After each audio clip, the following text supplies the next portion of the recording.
Hi, today we're going to cover the poses that we go through on our beanbag during a newborn portrait session.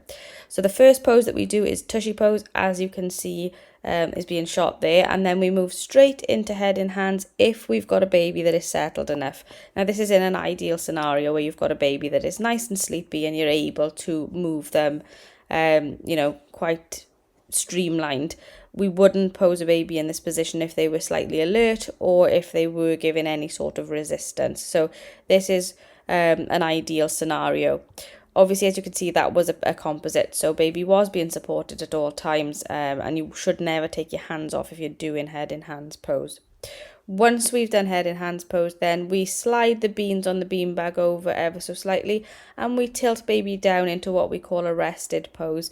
This allows us to transition really nicely from one pose into another.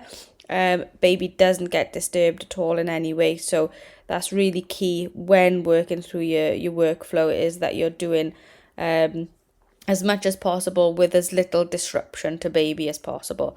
So as you can see here, Sophie's just adding a little wrap onto baby's back, and that gives us another opportunity to create some variety within our gallery without moving or disturbing baby in any way.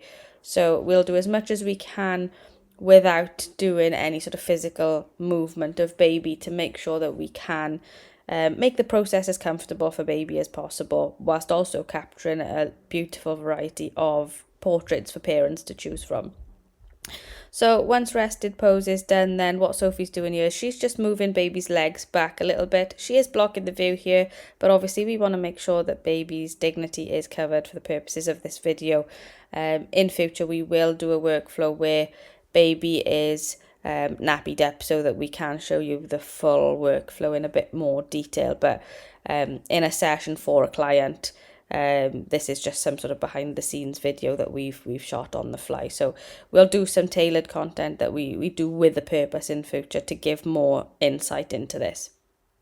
So as you can see here, Sophie's just moved baby's legs around. She's stacking his feet together. Now, again, notice how this has been a real seamless transition for baby. Very little disruption to him. She simply just moved his or tilted his bum to the side slightly and brought those legs out to the side. His hands are still in the same position at the moment. So this, again, nice and easy to do once you've got a nice sleepy baby on your hands. No issues with the transition. They've barely noticed, and we're getting that sort of variety within our gallery.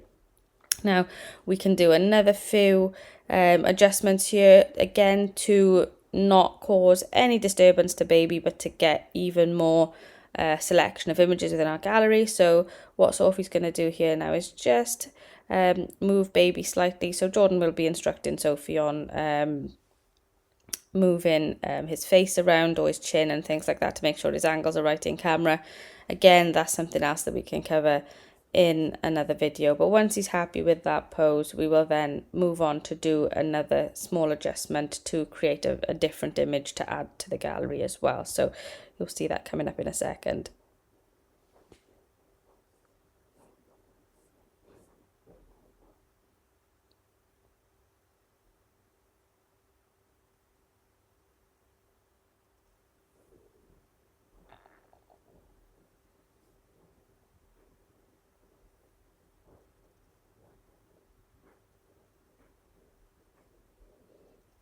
Okay, so once that pose is done and they're happy with it, the next thing Sophie's doing here is just adding the teddy bear under baby's arm. So again, small movements to baby so that they don't notice, keeping them as comfortable and as settled as possible.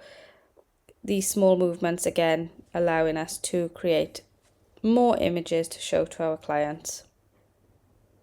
And that teddy is a staple in the studio. All of our clients love it. And then from there, you can see now Sophie's going to move his hand into what we call prayer pose. So, or side, traditional side pose. So getting those hands under the chin. So from head in hands, we've gone to rested with his hands cupping his face. She's then brought his legs out behind him to get another pose. From there, she's dropped his hand over the teddy, that's given us another pose, and then moved his hands under his face into prayer pose to give us another pose again.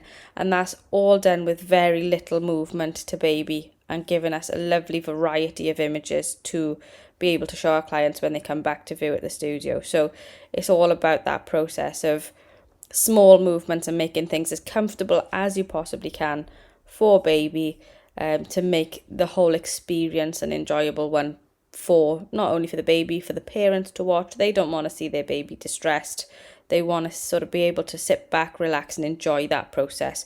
So if you can get your workflow in a way where baby is very chilled and is not disturbed so much, and you can work through poses easily, your clients are going to enjoy being in that studio a lot more as well. Once we've done side pose, the next thing we do is we move into huck fin. So again, we'll shoot another video where baby's nappied up and we can show you that process in a bit more detail. But essentially all she's done here is rolled baby from his side onto his back. So again, nice seamless transition with very little disturbance to baby. And that wrap is going to come nice and tight around baby. So that's really, really important when it comes to doing anything with a wrap, is that you make sure that it's nice and snug. Newborns do like that feeling of being, I want to say confined, but it's obviously they've been in the womb for the last 9 months with very little space. So they like that close comfort to help settle them. So a nice tight wrap is really important. Obviously you want to make sure that it's not too tight, but enough so that it's giving tension to not allow their legs and their arms to flail out fully and trigger that Moro reflex. So you want them feeling safe and secure within that wrap. The best fabrics that you can use for something like this is a jersey fabric. So you want a little bit of stretch in that fabric. You don't want anything that's too hard. You also want a fabric that's nice and soft as well. So, you know, nothing that's going to be really itchy on baby's skin or cause any irritation. So a nice soft jersey cotton fabric is absolutely perfect for a wrap like this. So once baby's nice and snug in the wrap, we will then obviously proceed to get in some images here. You can, although we didn't in this session, add some little, you know, heart stuffies and things like that if you really wanted to get some variety within that gallery. And you could also move baby around slightly and rotate them to get some overhead shots if you wanted to. Once that's done, what we do is we move baby around, remove the wrap and get them into what we call our nighty-night pose. And again, this is a pose that we can get some variety from. Baby hasn't been disturbed a whole amount moving from one pose into the next, which is really, really important. And then we can add things like the little teddy bear hat to give some variety. And this is a really simple and effective image, and probably one of the poses that you could learn to master earlier than some of the other poses, provided you've got a baby that is happy being on their back.